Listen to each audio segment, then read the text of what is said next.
Hi, I'm Kent Sherman, Senior Editor for Cell Phones at CNET.com. I'm here at CES 2009, of course. Want to show you the Motorola Aura. This is a real interesting phone. Motorola introduced it earlier this year. What it is actually a very design-centric phone, as you might see. Was inspired by high-end watches. So, a few things unique about this phone. It is the only phone with a completely circular display. What we have seen before is we've seen phones that maybe the frame surrounding the screen is circular, and then the actual display itself is square. But it is very interesting in that sense. You can see have a clock design here, so it actually does look like a regular clock or regular watch. This is etched here on the front. It takes about 2 weeks to do, apparently. It's very nicely designed. It is stainless steel. Has some Swiss workings involved. There is ball bearings for the flip. It goes like that.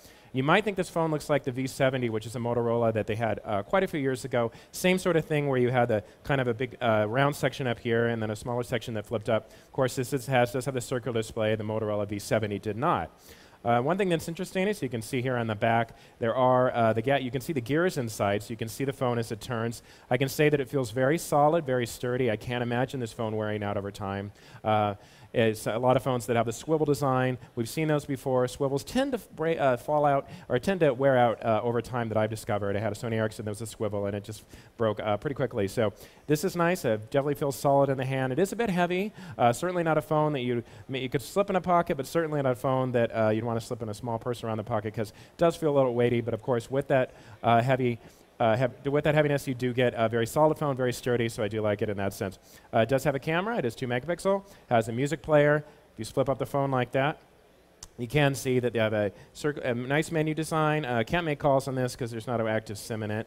But if you go to the menu, we can see that there are the icons around. Reminds me a little bit of the menu design that Motorola started on the Motorola Rocker E8 and a couple other phones where they had little icons so you could just rotate through. Have a navigation toggle here in the middle. It's pretty nice. It is raised above the surface of the phone. It is a little big. And a nice section of keys. Keys are flat, but they were a little slippery, but I did feel like I could use them pretty easily. Just a volume rocker.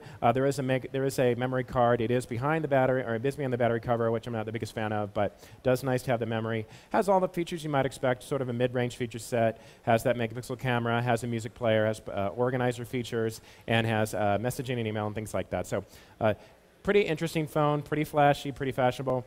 Will cost you, it is $199.99. That's $1,999. It is available on Motorola.com. Carrier does not offer this, and I can't imagine a carrier in the US at least offering it. If it did, that rebate would probably not be enough to really cover the cost of the phone. But if you like flash, if you like some blitz, if you like some bling, definitely a phone that I would consider. This is the Motorola Aura. Really has a decent feature set, but all about that design.